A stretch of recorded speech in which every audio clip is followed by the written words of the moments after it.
आज़ादी की पहली चिंगारी। क्या आपने कभी सोचा है कि हमारी आज़ादी की पहली चिंगारी कब जली थी? ये कहानी है 1857 की क्रांति की, जिसे भारत के पहले स्वतंत्रता संग्राम के रूप में याद किया जाता है। 1857 ये वो साल है जिसने भारत को गुलामी की जंजीरों को तोड़ने की प्रेरणा दी। यह सिर्फ एक क्रांति नहीं थी, बल्कि अन्याय के खिलाफ भारतीयों की एक बुलंद आवाज़ थी। चलिए इतिहास के पन्नों को पलटते हैं और जानते हैं कैसे इस क्रांति ने ब्रिटिश हुकूमत की नींव को हिला के रख दिया था।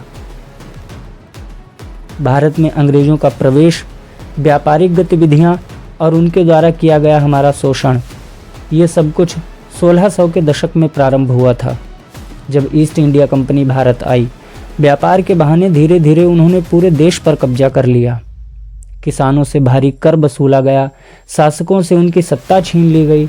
भारतीय समाज को तोड़ने के लिए अंग्रेज़ों ने हमारी संस्कृति और धर्म पर भी हमला किया।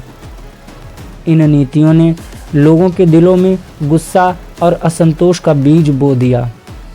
लेकिन क्रांति की असली चिंगारी तब भड़की जब भारतीय सैनिकों के साथ भेदभाव और अपमान प्रारंभ हुआ।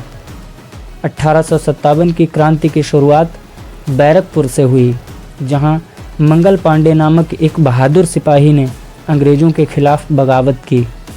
ब्रिटिश सेना में नए एनफील्ड राइफल के कारतूसों ने इस क्रांति की आग में घी का काम किया। इन कारतूसों में गाय और सूअर की चर्बी का इस्तेमाल किया गया था, जो हिंदू और मुसलमान दोनों पक्षों के सैनिकों के धार्मिक भावनाओं को आहत पहुंचा रहा था। मंगल पांडे ने विद्रोह का बिगुल फूंका। उन्होंने ब्रिटिश अफसरों पर हमला किया और अपनी जान देकर देश के अन्य सिपाहियों को जागृत किया। 10 मई 1857 मेरठ छावनी में यह विद्रोह प्रारंभ हुआ। सैनिकों ने जेल तोड़ी, ब्रिटिश अधिकारियों को मारा और दिल्ली की ओर कूच किया। दिल्ली पहुंचकर उन्होंने बहादुर शाह जफर को भारत का नेता घोषित किया। वहीं झांसी में रानी लक्ष्मीबाई ने अपने पराक्रम से अंग्रेज़ों को चुनौती दी। कानपुर में नाना साहब और तात्या टोपे ने वीरता का परिचय दिया।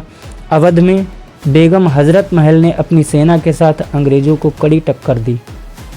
यह विद्रोह उत्तर भारत से लेकर बिहार, बंगाल और राजस्थान तक फैल गया।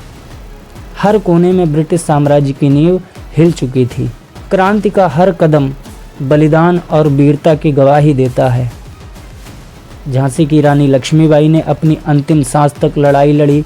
कानपुर में तात्या टोपे और नाना साहब ने अंग्रेज़ों को झुका दिया, लेकिन अंग्रेज़ों की ताकत और उनकी क्रूरता ने धीरे धीरे इस क्रांति को कुचलना शुरू कर दिया। अंग्रेज़ों ने निर्दोषों को भी नहीं छोड़ा। पूरे गांव के गांव जला दिए गए और हजारों लोगों को मौत के घाट उतार दिया गया। 1857 की क्रांति अंततः असफल रही।